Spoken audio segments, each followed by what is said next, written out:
Nós hoje estamos no setor da energia e face a esta estratégia de 2005, que é um bocadinho a repetição de 2003 com a diferença da concentração do gás e da eletricidade, mas estes novos trends, estes drivers do que tem que ser a política energética daqui para a frente estão fundamentalmente condicionados por duas coisas: pela escassez e pelo preço de petróleo e por um conjunto de obrigações internacionais que assumimos em relação à redução da emissão de gases de efeito de estufa e particularmente do dióxido de carbono. Nós temos um peso no setor das energias hoje muito condicionado pelas emissões de CO2.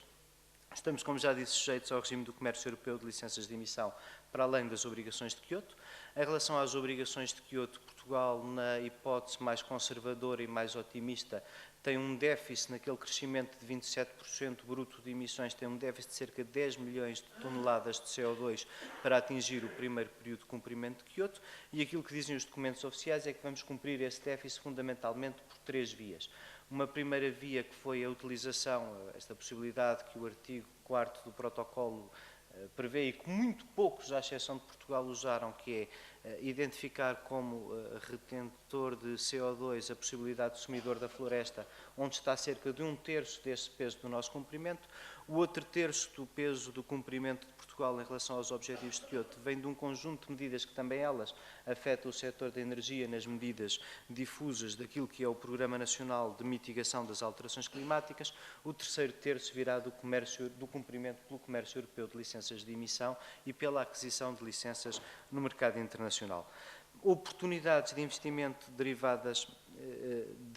desta circunstância, desta pressão, fundamentalmente duas: em relação à produção ordinária de eletricidade e o impacto que o comércio europeu de licenças de emissão tem sobre os grandes centros eletroprodutores. Isso prende-se essencialmente com o financiamento e o desenvolvimento de projetos tecnológicos para reduzir emissões nesses centros eletroprodutores.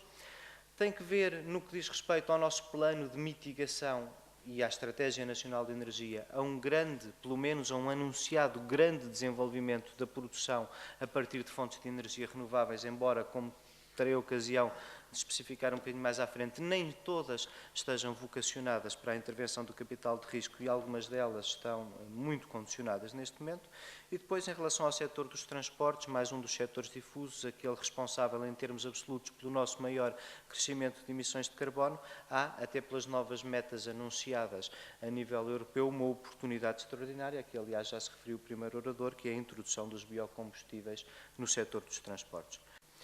Em todo o caso, nem toda a produção de eletricidade a partir de fontes renováveis representa neste momento, eu diria, uma extraordinária oportunidade de investimento à dimensão da intervenção do capital de risco. Com a energia eólica, como sabem, o que aconteceu neste momento é que o Decreto-Lei 312 tem estado fechado a novos pontos de recepção e a pequenos centros eletroprodutores suscetíveis de serem,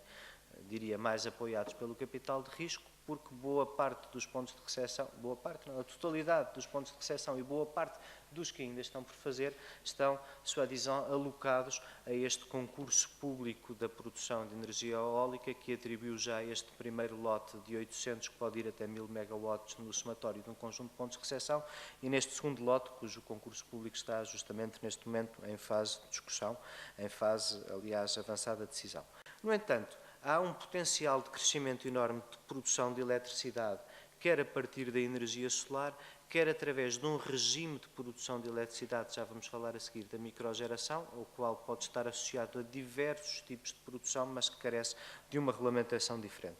A energia solar começa finalmente a dar em Portugal passos significativos e, embora haja ainda obstáculos a rever, provavelmente no que diz respeito, quer em relação às tarifas, quer em relação a uma muito reclamada e imperceptivelmente nunca cumprida aligeiramento da carga fiscal sobre os equipamentos, é seguramente e particularmente ligada a esta revisão do regime da microgeração, é seguramente uma área forte de aposta em Portugal e uma área segura, diria, de penetração de capital de risco. A microgeração e a microcogeração são, tem-se ultimamente debatido e escrito muito sobre isto, são as revoluções potenciais que estão a acontecer no mercado da energia,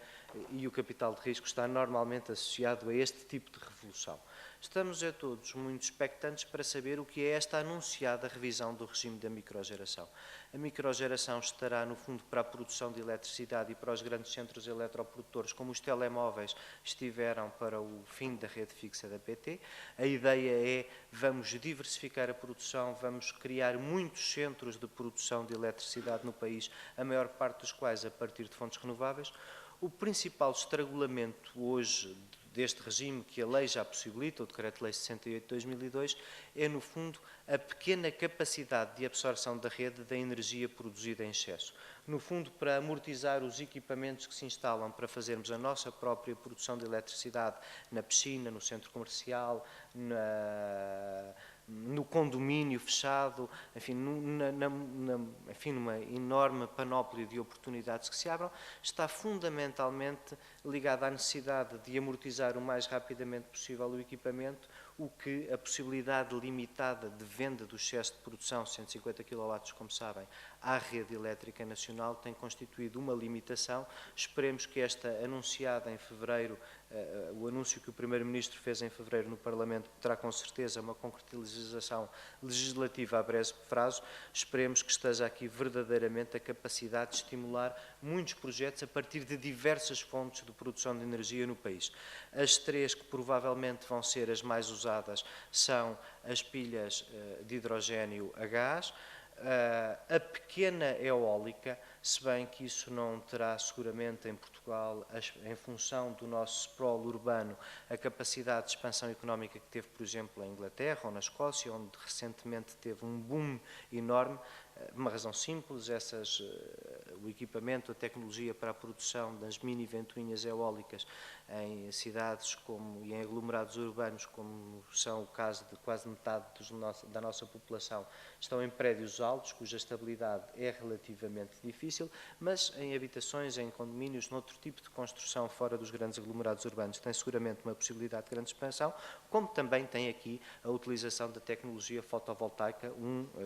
campo de aplicação muito grande. Portanto, e para concluir, energias renováveis, com certeza, nem todas, umas porque não há potencial, outras porque atingiram uma dimensão em que ela está tomada pelo mercado, mas quer nos biocombustíveis, quer na microgeração, quer no desenvolvimento das companhias de prestação de serviços de energia, seguramente que o capital de risco vai estar à frente e ao lado desta revolução energética, que aos poucos, mas vai finalmente acontecendo, independentemente de estarmos ou não estarmos no pico oil. Muito obrigado a todos pela vossa paciência e muito bom dia.